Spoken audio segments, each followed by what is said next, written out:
To today's webinar. Thank you so much for joining us. We're very thrilled to have you and share some fundraising knowledge today. We're going to go ahead and get started here, but before we do, I just wanted to welcome you and let you know that Winspire is one of the sponsors here of this webinar, and we are donor traveled experiences. So we create no-risk travel packages for your charity auction, whether it's the live auction, the silent auction, or your fundraising raffle.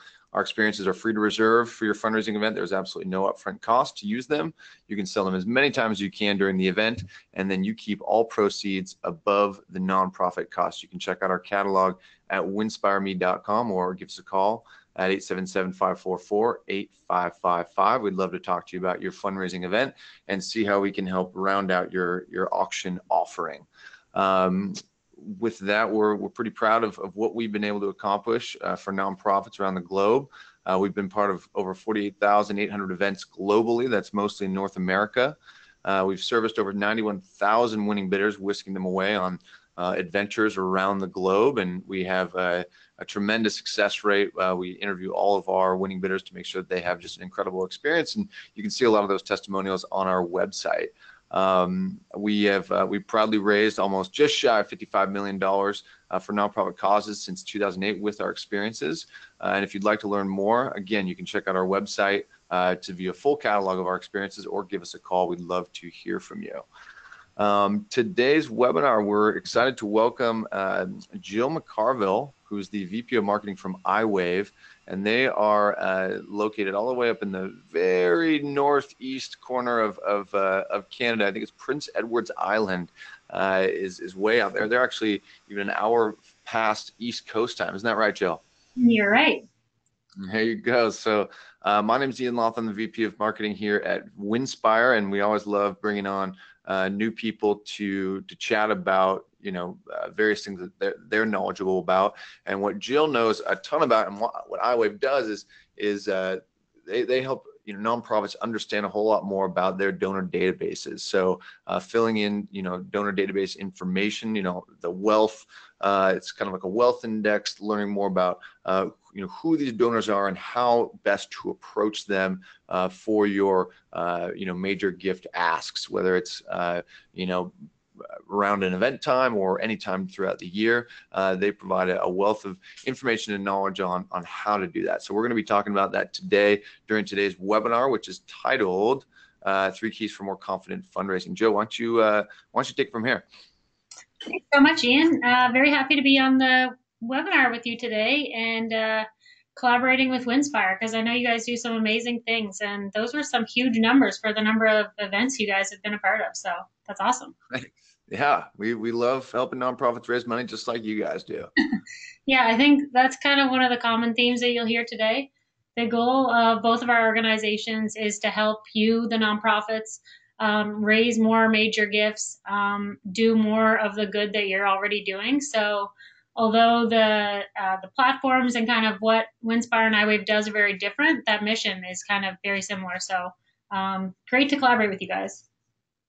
Always excited to hear what you have to present to us today. Yeah, so as Ian said, my name's Jill McCarville. I'm the VP of Marketing at iWave. For those of you who have not heard of iWave, it's a fundraising intelligence platform that helps you make sure that you're asking the right person for the right amount at the right time. So if we were doing a poll today, I'm sure we would hear that a lot of you on the line are with the Development Department of Nonprofits, and a lot of you are probably focused every single day on finding that next major gift donor and figuring out how much could this person potentially donate, or does this person have any potential to donate to our organization? And that's what we're going to talk about today. So it's going to be the 3 keys to more confident fundraising. And more confident fundraising is knowing that you're asking the right person for the right amount at the right time. A little bit about myself and iWave. I'll share in a couple of slides, but if you have any questions throughout the webinar, just please make sure that you put them in the questions or the chat, and we'll try to either answer them as we go, or and I'll work with Ian to do that, or you can save them and we'll definitely spend time at the end answering any questions that you have as we go through today. So please feel free to make this as interactive as you'd like. I would love to hear from you in any scenarios where you've had this actual instance of asking for a major gift and seeing whether or not it was too high or too low or right on point. So today, what we're going to talk about is Fundraising Intelligence 101. What is fundraising intelligence? How do you do it? If you're currently doing it already, what other things could you do to learn more about your current donors? We're going to talk about the 3 keys so that you have a holistic view of your prospect. And we'll talk a little bit in that scenario too about the past views of fundraising and understanding a prospect and how that's kind of changed today in 2018 based on some Giving USA data. And then we're going to talk about tailoring scores and screening so that you're confident in the individuals who are in your database, you're confident in the individuals who are at your events. We're going to talk about how to identify donors that have the 3 keys. And then, as I said, we'll leave some time for a Q&A at the end. So just before we get into all of this, I know that you can't pipe up and say it. You could raise your hand, I think, is one of the functions here. But have any of you, major gift officers, or if you're maybe you're even in marketing, maybe you're in the VP level of the development department, but how many of you have been in a major gift meeting and either the jaw across from you dropped because you've asked for a gift that was too high and it's like, oh, I thought you were going to come here and ask me for a certain amount that's way above, or how many of you found out after the fact that you actually left money on the table? I'm sure there is quite a few because that's just the nature of the beast. That's the nature of fundraising. You have no way to know every little detail about these people and their wealth. But there are some ways that you can learn more about that. And that's what we're going to talk about as we get in today. One quick story I'll share before we get started on that whole jaw dropping thing and why I mentioned that. One of our board members, actually, before he signed on to iWave, he's worked on many nonprofits in the past on their boards. And he's also been solicited for gifts from other nonprofits. And he actually, whenever he first got exposed to iWave, it really resonated with him because he'd been in the scenario of that where he went into a meeting with, it was actually an education organization. I won't give out too many details. And he thought that they were going to ask for $5,000 gift. Him and his wife had been donating $1,000 every year, and they were so excited because this year they were increasing their gift to $5,000. And they were like, they're going to be so excited. I can't wait to see what they're going to do with the money, whatever. They went in there, and the person across from them at the table said, hey, we were hoping you guys would donate $50,000 this year. And they were, he said his jaw just dropped, and he was like, what? So he was all excited to increase his gift, and here they were asking for something that was beyond his means. So whenever he heard that our platform actually gives some intel into what that amount could be, he's like, okay, this resonates with me. I've lived this scenario. So I won't talk about iWave as a platform today. I'm going to talk about what those 3 keys are and kind of educate on how to learn more about your current donors. But I just wanted to share that quick story because it's so important and so interesting to hear sometimes how these tools are actually applied in the real world. So as Ian mentioned, my name's Jill. I work with iWave. iWave is a fundraising intelligence platform. We work exclusively with nonprofits, but nonprofits all over the world, specifically North America, and we have a huge majority of our clients are in the United States. So you can see a bunch of the organizations here that we work with. We've actually been around for 27 years, and this is so ancient that we actually started as a catalog company where the information that we still serve today was actually mailed out to people via catalog. Then it switched to CD-ROM, and now here we are today with an online platform. So kind of a cool little fun fact. That's funny. Sorry, go ahead, Ian. No, I just said that's hilarious. Yeah, I know. I didn't know that when I first started working at iWave either, and then I was like, wow, okay, that's a pretty good evolution into the internet world. And we do prospect research and wealth screening, and you already know what that's for. As I mentioned earlier, it's so that you can basically research individuals in your database or individuals who come across your desk to determine who are they, how much do they potentially have to give, and are they interested in our cause? What a lot of people don't realize about prospect research and wealth screening is that it actually is a tool that's been around for a lot of years, and it's just fundraising is getting so much more sophisticated in 2018. So it's really neat to hear kind of how that the trends are evolving over the years. And some of the trends that I wanted to get into today are in the Giving USA 2018 report. So I'm not sure if you're familiar with that report, Ian, or the others that are on the line today. But Giving USA is an organization that analyzes nonprofit giving in the United States on an annual basis. And this year's report came out in June, so it's still pretty hot off the press. And here's just a quick overview of some of the results. So record-breaking giving in this says 2018 report, but this is for the 2017 year. Giving actually topped 400 billion for the first time ever, and 8 out of 9 of these categories actually increased. So good news is giving is going up, philanthropy is increasing, and we see nonprofits raising more money than they have ever done before. So that's really interesting. And if you're a member of a nonprofit from any of these areas, you're probably pretty excited to hear how much giving is increasing over the years. The only one I'll say that didn't increase, everyone's probably like, what's that one that didn't increase in 2017? And that's international affairs. And the speculation with that was because there were quite a few disasters internally within the US in 2017. With the shooting in Puerto Rico and some other events like that. And so I think a lot of the money actually went and stayed within the US rather than going to international affairs. So 8 of 9 of those categories increased, which is awesome and good news for all of you on the line who are with organizations supporting those causes. But who actually is giving these gifts? Well, there's 4 different sources that Giving USA reports on. And you can see here the giving from each of these different categories. And another great news story here, for all 4 of these sources actually increased in 2017 as well. So we're seeing 70% of the donations coming from individuals. We're seeing 8% coming from corporations, 6% from foundations increased, and the bequest was 2.3% increase. So kind of to tie this back to events, I know many of you are probably on the webinar I think it was early August, that Ian did, and it was about events and how to maximize the donations that you're getting at your events. And you can pipe in there, Ian, if there was any other key points, I guess, that you want to summarize from the other webinar.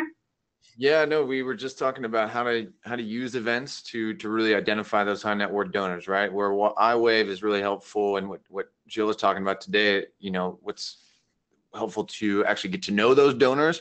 Events are a great way to actually attract and then identify those, right? So that's what we really specialize in here at Winspire is giving you those big marquee, live auction items that you can use to get people excited to come and actually bid at your event. And then once they're there, the best way to get them to really raise their hand and start spending the kind of money that helps you identify who has the means is by putting those really unique, experiential items in front of them. Obviously, you should be donating them in your community or from your community, trying to get those date night packages, local celebrities, local sports teams. But travel, far and away is always the best selling auction item. So, and that can be a little bit more difficult to procure. And so, what we really wanted to kind of convey is that utilizing our no-risk travel packages that you don't have to pay no upfront cost is a great way to first identify those donors, and then you can start to really facilitate that relationship and use the data that Jill's talking about here today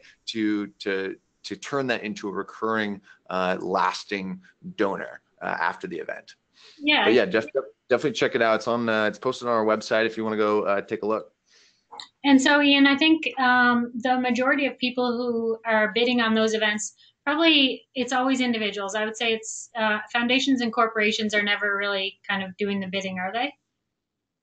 So no, typically not. It's the individual. I mean, what corporations are helpful for is like when you have table sponsors, right, or executives that buy entire tables, and then they invite their friends, right, to come and support a cause that they believe in. And so it's the individuals who are bidding on the packages, but the corporations are a key part of attracting those people and getting them to attend the event in the first place. Yeah. Okay. Awesome. So that kind of links back to these 4 sources and the alignment between the different areas of the nonprofit that are tying into the relationship with corporations and foundations. And here, primarily, as you're seeing with the events as well, individuals. So on this slide and the last slide, you saw, okay, giving is up. We reached a record high of 410 billion for the first time. And we're seeing that the giving to all of these different, or from all of these different sources is increasing. But what's a really interesting fact and my favorite finding from this report is that there's actually fewer American households donating. So what this really means is, yes, there's more money going in, but there's fewer people giving that money out. So this just really brings home that point that fundraising is getting so much more sophisticated. There are fewer people donating money, although they're donating bigger amounts. There's fewer people donating. So finding those people who have the ability and the connection to your cause to donate is more important than ever. And this is the time that organizations are investing in tools to help them figure out, okay, like of all these thousands, in many cases, 200,000, 300,000 people in my database, who do I talk to? And if you're tying this back to the event situation, you're holding a big gala. Who are the people that we should invite to our gala? We obviously want to invite those people that have the greatest net worth and or maybe not net worth, but maybe have the greatest likelihood of becoming a major gift donor. And then after you have your event and you're looking at the attendee list and it's time to do some follow up, it's all about, okay, of all of these people who attended my event or went to the show or go to my theater on a regular basis, which of those individuals should we be talking to and should we be soliciting for major gifts in the future? So it's Totally. important than ever. And this stat just kind of, it really resonated with me. And it was actually a pretty shocking finding whenever I was going through that report. So, what is fundraising intelligence? Fundraising intelligence is a powerful strategy focused on developing major gift asks with data informed research. So, gone are the days where you send out a monthly email asking people, or an annual email or annual direct mail asking people for a gift, and then they mail in their check. Individuals who are donating major gifts more than ever, they expect you to kind of have done your homework and understand how much they might be able to give, know what their interests are and their connections to your cause. And that's kind of what fundraising intelligence is all about. So the stats show 76% of nonprofits rely on prospect research. Of those, 56% of nonprofits use wealth screening, and 84% of the nonprofits that use dedicated research and wealth screening met their annual fundraising goals. So that speaks to, again, those organizations that are getting all of those gifts from the Giving USA report. They're using these intelligence methods to understand who the donors are so that they can help them meet their annual goals. And so we talked about the title of this webinar being the 3 keys to more confident fundraising. And I haven't actually said what those 3 keys are yet. I think I've alluded to them a lot, but without further ado, the 3 keys to confident fundraising are understanding your donor. And this is a holistic view, which I mentioned. And so it's understanding the capacity, the propensity, and the affinity.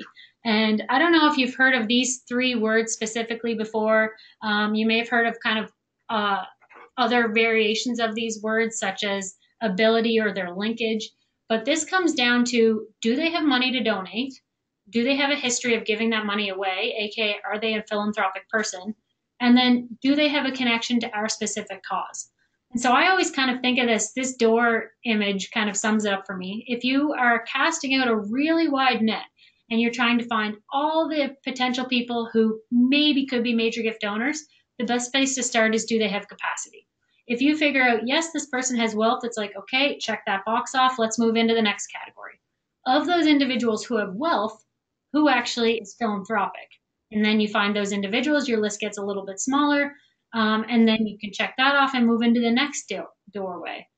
Of those people who have capacity and are philanthropic, how many of them are connected to actually our education cause or our healthcare cause, or how many of them are very passionate about arts and culture and might donate to my arts and culture organization? So looking at those 3 keys really gives you a holistic view of a potential donor. And the sweet spot is someone who has the right combination of all 3 of those keys. They have capacity, they're philanthropic, and they're connected. That's not to say that you're not going to find donors who maybe have one or two of these keys and might be a great major gift donor too. But the sweet spot, or where you'll find the really great prospects, I almost like to think of it as kind of like giving you that head start. It's much less of an uphill battle if they have one or two, or better still, all three of these keys. Um, so David Lawson is one of the partners of iWave with an organization called Working Philanthropy. He really said it best. Someone with money who is a giver to others can still not be into your mission. Another might love everything that you do, but they have no discretionary dollars to share.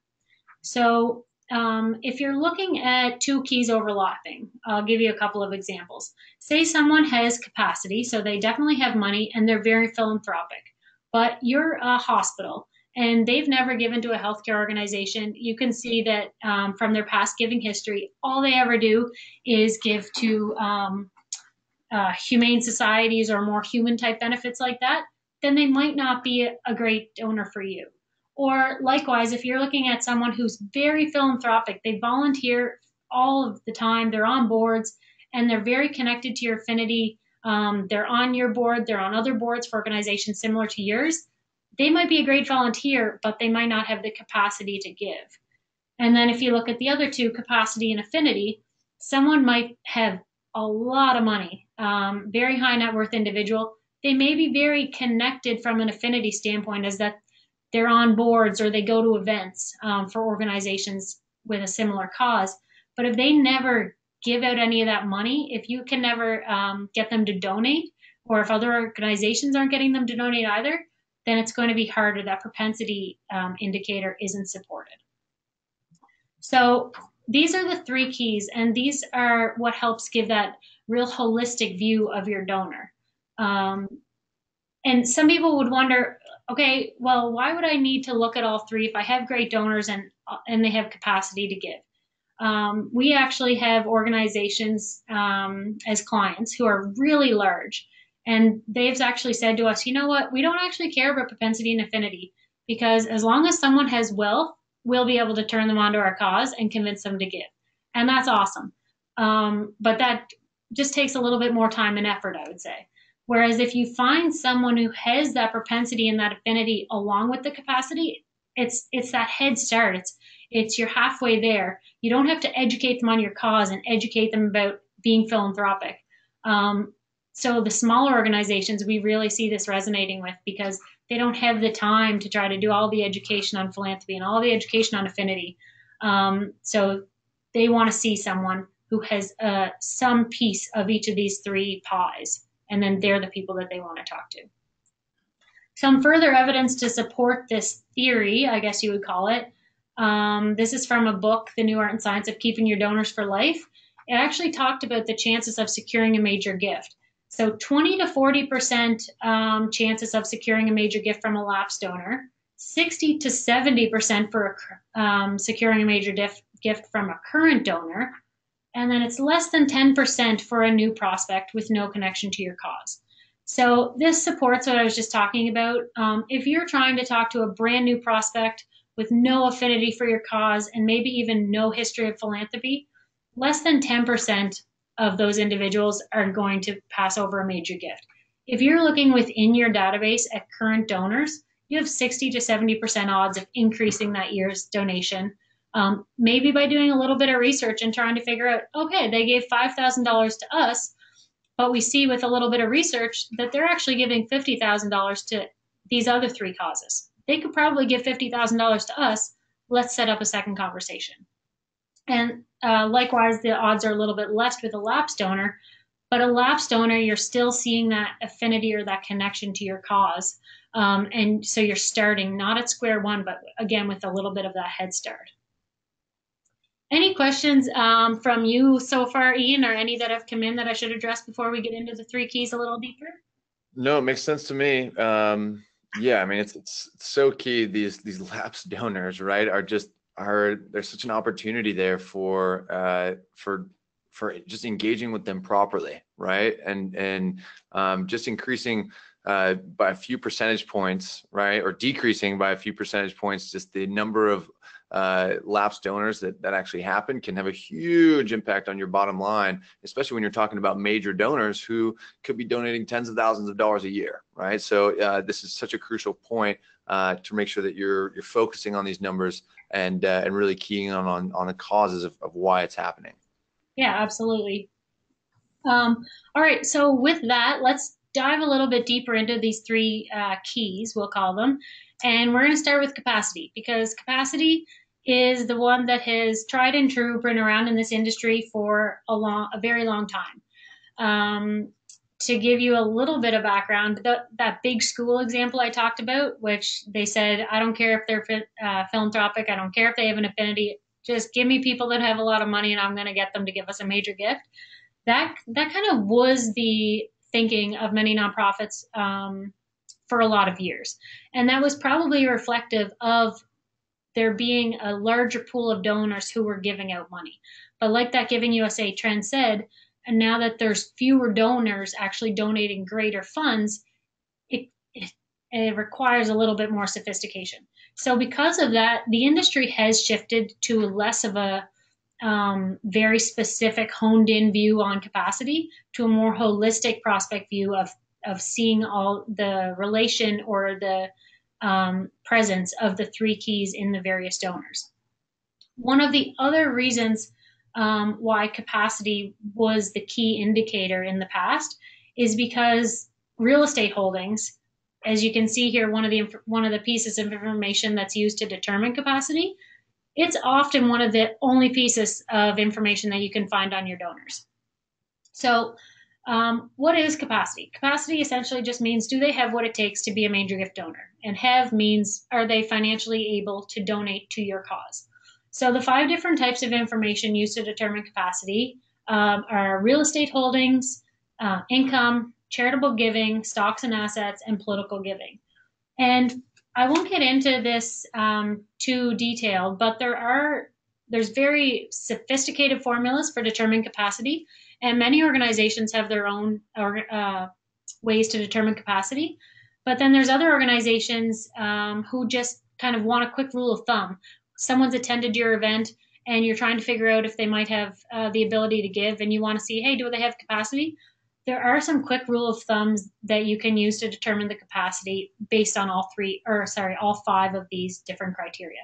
So for example, real estate, there's a formula that you can use based on the property value. And that will help you determine if they have the ability to give, and especially if they have additional properties. Based on income, the general rule of thumb is about 10% of income is their charitable giving capacity.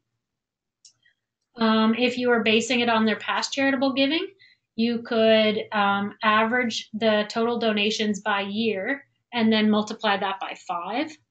And if anyone has any specific questions or wants a little bit more information on this, just let me know and I can follow up in an email afterwards.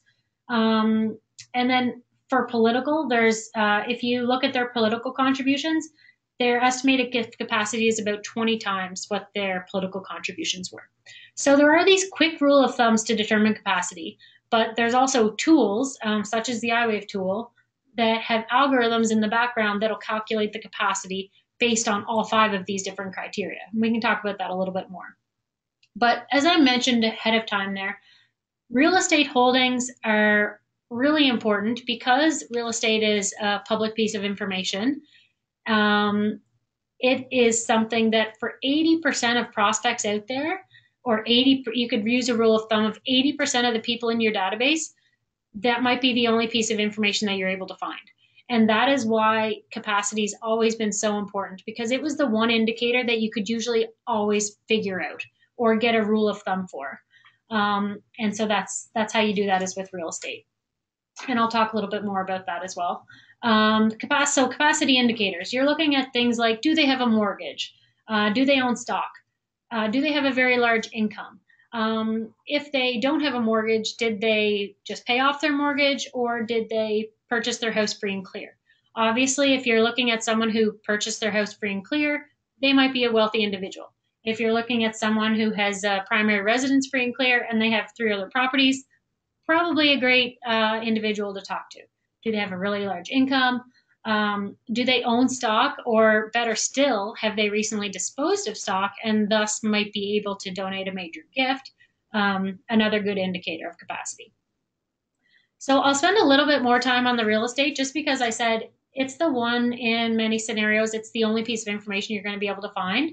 So as I mentioned, I won't go into the rule of thumb on all of those, but to give you an idea of what I'm referring to for calculating capacity, it's as simple as, I shouldn't say it's as simple as, there's so much detail you can go into to determine these scores. But rule of thumb, for simplicity's sake, if you look at the value of the property, and then multiply it by the multiplier here, 5%, 7.5, or 10%, and then add that to the value of any additional properties by their multiplier, that'll give you potential major gift capacity over a 5-year period.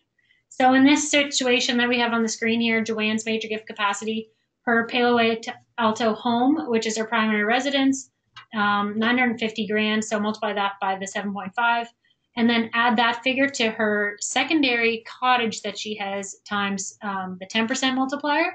So Joanne has a major gift capacity over 5 years of $141,000. Will she give that entire $141,000 to your organization? I'm not sure. Depends on if she's philanthropic and depends on if she has a connection to your cause. But if she has 5 other causes and she's equally passionate about all of them, maybe you could expect about 20% of that capacity to go to your organization. So that's one example of how you can determine that first key, which is the capacity key. And the capacity key is so incredibly important whenever you're talking about major gifts. Because as I said, with those 3 keys, someone can be philanthropic, someone can have an affinity to your cause, but if they don't have wealth or they don't have the ability to donate, they may be a great candidate for volunteering or for being on your board or other aspects, but they might not be a great major gift prospect. And that's what we want to get to. We want to get to fundraising intelligence that can identify and help you ask the right prospects for that next major gift. So moving on from the capacity key, let's talk about propensity. Propensity is a strong natural tendency to do something. And so whenever I think of propensity, I just think, is someone philanthropic? Not necessarily do they give away money, but do they volunteer? Do they sit on boards? Those are different types of propensity indicators. And the best way to predict future giving is by looking at past giving. So if you're looking at someone like Bill Gates here on the screen, ways to determine whether or not this individual is philanthropic, well, who are they? What are they interested in? Have they ever given a major gift before? If they've given a major gift, that obviously means that they have a history of giving their wealth away. But it's other things too, like have they given a political gift? If they've given a political gift, it also shows that they can part with that wealth and that they have that ability or they have that inclination to part with their wealth. What is this individual's personal approach to philanthropy? Do they give some money to many different causes, or do they give a bigger gift to one type of cause? How often does this individual give? Are they one of those individuals who gives a small gift every year? Do they give a monthly contribution? Or do they only give one major gift every 5 years? These are different things that you can look to try to determine the propensity of an individual. And there's kind of 2 different ways that you can go about determining propensity. You can look internally and you can look externally. So internally is within your own database. Most nonprofits have a database of some shape or form, or also known as a donor management system. And so if you're looking within that donor management system, look at things like their philanthropic trends. So have they donated to us before? How much have they donated? How frequently do they donate? Have they not donated in 10 years? And with that, you can actually, most of the time, many organizations calculate an RFM score. So that's called a recency frequency monetary score, where they're looking at the most recent gift, and they're trying to figure out how big that most recent gift was, how frequently do they give, and then how big was that actual gift.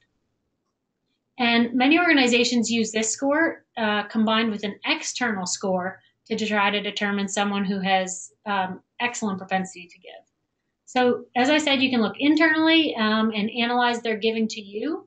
But if you want to look externally, analyze their giving not just to you, but to others as well. And so this includes giving to other organizations. It includes sitting on other boards. It includes volunteering at organizations or attending the events of other organizations. And so there's lots of different indicators of propensity outside of your database as well. I'll give you a couple of other examples, I guess. So within the iWave tool, one example of information that you could get is GuideStar Foundation data. So with foundation data, you're able to see the boards that they sit on. You're able to see any organizations that they're a part of or they volunteer for. Those are indicators that they have a history of giving away their time or their energy. If you look at a charitable giving data set, you're able to see who else they're giving to, how much money they're giving. Are they giving money or are they giving time? Those are the different types of indicators that you're looking for with external information. And then if you look at political giving, as I said, this doesn't necessarily define affinity or define the ability to give charitable gifts, but it does indicate that they have a history of giving away their wealth, which is something that's really important to be aware of, and shows that they might also give away their wealth to nonprofit causes if they're educated and solicited in the right way. So propensity, are they philanthropic, and could we potentially get some share of that wallet that they have? Moving on to the third key, affinity. So with the affinity key, it's more so, do they have an interest in my specific cause? So as the Helen Brown Group said, a consulting organization in the nonprofit industry, they declared affinity as the most important element of the entire rating scorecard. So of those entire three keys, affinity is thought to be the most important because that means that they are connected to your specific cause. One example that I heard of recently in this kind of category, it actually ties into Bill Gates, which is interesting that he's on this slide. But if you look at a university, specifically it's a Canadian university, University of Toronto, think about who they would typically go to. They would typically try to solicit gifts from alumni, from the parents of alumni, to people who are passionate about education and learning and lifelong learning. But then they received this huge gift from the Bill and Melinda Gates Foundation. So you're like, what? Why is Bill and Melinda Gates donating to this university up in Canada? They typically give to all these other like healthcare, international type causes. And so if you really dive into the affinity in that scenario, the University of Toronto had a huge research project going on doing malaria research. And that is why they received this huge gift from the Bill and Melinda Gates Foundation. So that's where affinity can be so important. If University of Toronto is trying to raise all of this money for this research, and they're only looking for people connected to education or the alumni and the parents of their organization, they wouldn't have seen or they wouldn't have had this individual on their radar who has an affinity to their cause and who's probably not living in their database. So that's the importance of thinking about, okay, what are we trying to raise money for right now? Who might be passionate about this cause that also has wealth and has a history of philanthropy? And could we potentially get a major gift from them?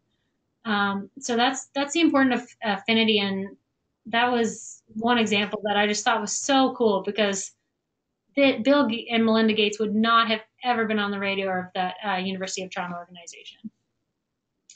So what are the affinity indicators? This kind of works similar to the propensity indicators in that you can look internally and you can look externally. So thinking back to the events and knowing what Winspire does with the events that nonprofits hold. What about if we look at individuals who regularly go to our events? They're probably very passionate about our cause. Or what if we look at people who volunteer their time with our organization? They're probably really passionate about our cause. So there's a lot you can find if you look internally within your database in terms of affinity as well. And there's also a point to be made that if they're in your database, they probably have some affinity to your cause. Maybe they're not a major gift donor, but they subscribe to your content. They read every newsletter that you send out. They get your magazine. They're doing all these other things that show that they're very connected to your cause. Well, do they have money and are they philanthropic? Maybe they could also be a major gift prospect. Um, so there's a lot of different indicators like this within your database that you can look for. Like I said, opening newsletters, reading newsletters, subscribing to magazines, attending events, volunteering at events. The list really goes on, and that is something that you can use to measure engagement. And if someone is engaged in those various ways, maybe they could be a major gift prospect as well. And then you can also look externally outside of your database. This is where you can get really, really important and interesting data. If you're looking at a charitable giving database, ours specifically is called BearGift. It lists tons of charitable gift donations for years and years. And so if you look at that information and you determine, hey, this person who's in our database who gives us $1,000 every year actually gives $100,000 to the we're a theater organization. I should have said they're giving $1,000 to us, and then they're giving this other theater down the street from us $100,000 every year. Let's talk to them and see if we could increase the size of their gift. So there's lots of these other external indicators that can also prove that someone has an affinity to your cause. Likewise, you could also say, hey, that theater down the street, I wonder who donates to them. And then you could actually build a list of individuals who donate to them and say, okay, of these individuals who are giving to them, who could potentially give to our organization too? And maybe you set a filter that you only want to look at individuals who are giving $20,000 gifts or more. So there's lots of different things that you can do to try to determine the affinity of individuals in your database, and then also individuals who aren't in your database, but who probably could have a great affinity to your cause. So that's that's an overview of the 3 keys and how they relate to your organization. I'm going to talk about how those 3 keys come together and how to determine and find individuals with them. But any big aha moments there for you, Ian, with the 3 keys? No, I think they're great. I mean, I think it kind of really gives some context around, how to break it down and really, get to know these donors, right? It kind of gives you the steps that you need to take and kind of the areas that you can dive in as opposed to just kind of being overwhelmed by, where do I begin with all this information? So I think it's great. Yeah, exactly. And it really does kind of prove how much information is out there. So if you're looking just within your database, I guess, and you're using your traditional fundraising methods without a lot of this intelligence, you can see how much other information is out there if you wanted to try to use it to try to find new donors and learn more about your current donors, I guess. So yeah, it's pretty cool, I think. Love it. That's great. So now you know what the 3 keys are. What's really important here is to figure out what combination of these 3 keys works for your organization. So as I mentioned, a huge organization that has tons of fundraisers, lots of individuals, researchers, building profiles and helping them find new major gift donors, they might only care about capacity. Give me someone who has wealth and I'm going to turn them on to my cause. But if you're a local food bank or an organization that doesn't have a huge development department, maybe you're a staff of 1, you probably care about all 3 of these keys equally. And so it's really important to kind of sit down and figure out for your organization, do you only care about capacity? Or to become a major gift prospect, do you have to have a certain presence of each of those 3 keys? And that's what's really important to determine as an organization, that strategy. Every organization is different. So is your fundraising strategy, and thus so is your combination of those 3 keys. So you can target people who have that propensity or that history of philanthropy. You can also target campaigns based on affinity. So this is kind of that scenario of the Bill and Melinda Gates Foundation. If you're an organization and you're doing a specific campaign on a unique type of cause like malaria research, maybe you want to do a scan out there for all of the individuals who have some sort of affinity for malaria research, and then add them to your major gift portfolios. And likewise, capacity targets are different for every organization. So this one is so important because our clients range in size dramatically, and whereas one organization, a major gift might be $1,000, for many organizations it doesn't become a major gift or kind of hit that major gift threshold until it's a $50,000 gift. So it's really important to be able to set the different parameters whenever you're trying to assess whether or not prospects have these three keys. And so what I'm kind of talking about there is if you have an event and all of these different individuals have attended your event, and of the 100 people who attended the event, you want to figure out, okay, who has major gift potential here. So you want to say, we're trying to find people who are connected to arts and culture, and we want to find people who have capacity to give a $20,000 gift or greater. So in that case, you should customize your tool or your research to only look at people who have a certain capacity threshold and who have a connection to that arts and culture type of cause. So I'll give you a scenario of an organization that actually did try this, so it can put it into perspective a little bit what I'm referring to there with the combination of the keys. So Baylor University, a client of ours, they obviously were always going after people who had a connection to education. So whether it be alumni or whether it be parents, they wanted people who had a tendency to donate to education-based causes. But also they were also always kind of looking generally in one specific area where the university was located, unless they were going out to their alumni in other areas. But the scenario with Baylor that they came to us asking about was they were opening a nursing school in another city. So now all of a sudden they were interested in donors who not only had capacity, but who also had a connection to healthcare beyond their connection to education. So what they wanted to do was they wanted to search for major gift prospects in this other city with a connection to not only education, but education and healthcare. So they did this. They ran a screen, which brought them back a list of individuals who were connected to Baylor and had donated major gifts to health organizations in the past. And just right out of the gate, they added 8 prospects to their gift table with a high gift level. And so that's the importance of the 3 keys. If they are not able to select their affinity or think about their affinity key, they would have kept going after people who specifically were connected to education.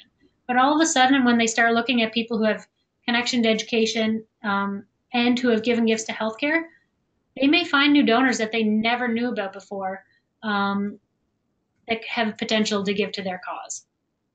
So that's one example.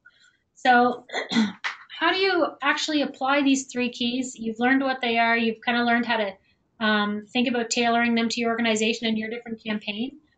But you hold an event and now you want to figure out, or you're going to hold an event and you want to figure out, who do I invite to that event? And then how do I get to know those people after? One of the ways that you can do this is by prospect scoring.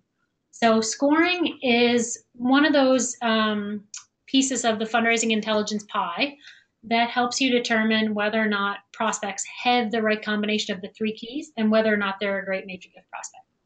So if you're going to hold an event, and one of our clients actually that was presenting with us on a webinar a few weeks ago, she actually did this. They were holding an event in another city that they've never held an event in before. And so she wanted to find major gift prospects in that event.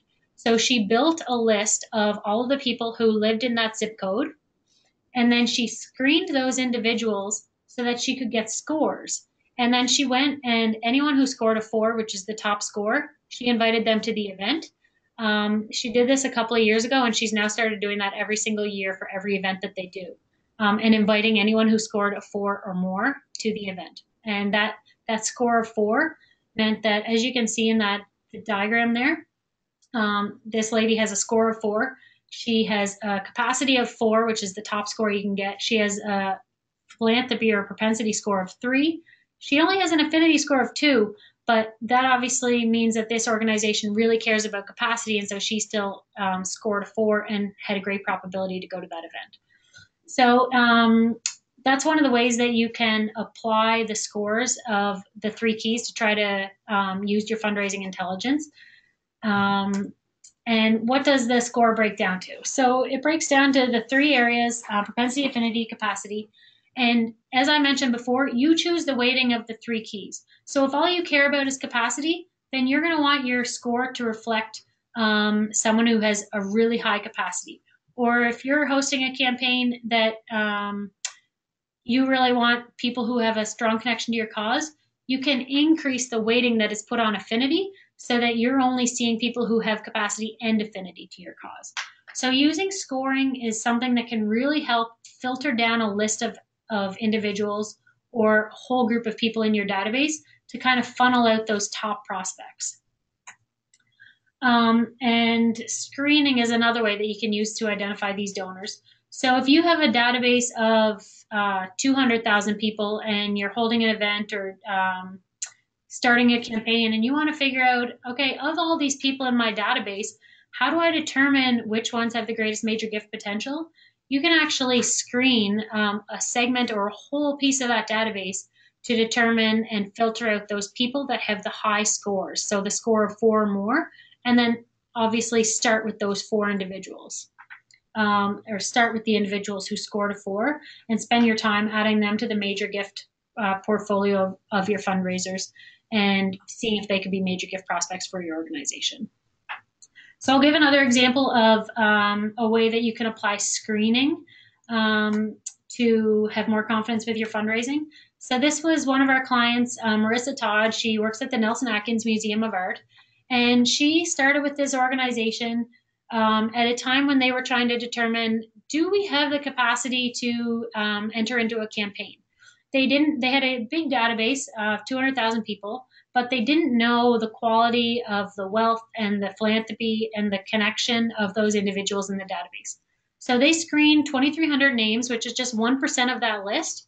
And in that 1% of the list, they found $1 billion in gift potential. So whenever she brought this to her VP of development and they brought it to the board, jaws were dropping because it was like, we were concerned that the people in our database didn't have enough money or they we weren't confident that they could enter into a campaign because they didn't know who was in their database. And by just screening 1% of the database, they found that $1 billion of gift potential and realized, yes, we do have the capacity in here to enter into a campaign. We have people that are major gift prospects that we could start going after. And so then with that, they're entering into a campaign now, and they're going to start going after the individuals who scored the highest out of that top 1% of the database. So to pull the 3 keys kind of back together, what you're able to determine in running a screen like this or diving into a section of your database, you're able to filter out those people who have the capacity, the propensity, and the affinity to give to your cause. So I don't think I could have said those 3 words more today. Those are the 3 keys. You know them now, and you're probably not going to forget them. But they're the 3 keys to fundraising intelligence. And if a donor has these 3 keys, they're probably a great major gift prospect. But a couple of different pieces not to forget. There are 3 keys. So don't take that kind of one-size-fits-all approach, looking just for capacity. Think about your donors and your prospective donors holistically: propensity, affinity, and capacity. And remember that one size doesn't fit all. A major gift to you isn't a major gift to the organization down the street. And the connection or the cause that you're trying to support isn't the cause that the organization down the street is supporting. And so your donors might not be the same. But make sure that you're using the whole picture and use your database, just as that Museum of Art did. Use your database to try to determine what other major gifts could we be getting and who else is connected to us that we're not currently soliciting in our major gift portfolio. So my contact information is there. We do have an ebook, The 3 Keys to a Better Major Gift Ask, if you want to learn more about this topic. We'll probably send a PDF of that in the email that you're going to get following this webinar. So stay tuned for that and feel free to read that for more information or contact me if you have other questions. Awesome. That's great, Jill. Well, thank you so much. I think that's I love what you said. Probably couldn't say those 3 words enough today, but they're very important words. I appreciate you sharing sharing those with us. If you have any questions, we'd love to hear from you. There's a question panel on your GoToWebinar pane where you can submit questions now.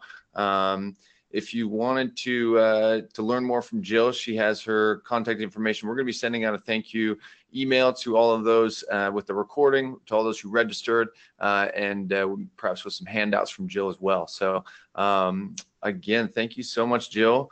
If you want to learn more about Winspire and how you can use our packages to really identify those key high net worth donors at your events by offering them unique travel experiences, we'd love to hear from you. Again, no upfront cost to use any of our packages in your event. You can get in touch with us by going to winspireme.com or giving us a call at 877-544-8555. And with that, Jill, thank you so much for sharing all your information today.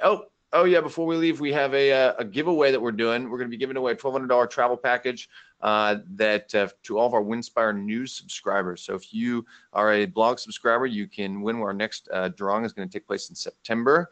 Ooh, actually, I think we postponed it. It's coming up next month, so check that out. We also have a podcast that we just got done doing a bunch of interviews. We actually interviewed Jill here to talk about these 3 keys and many others in the event fundraising space.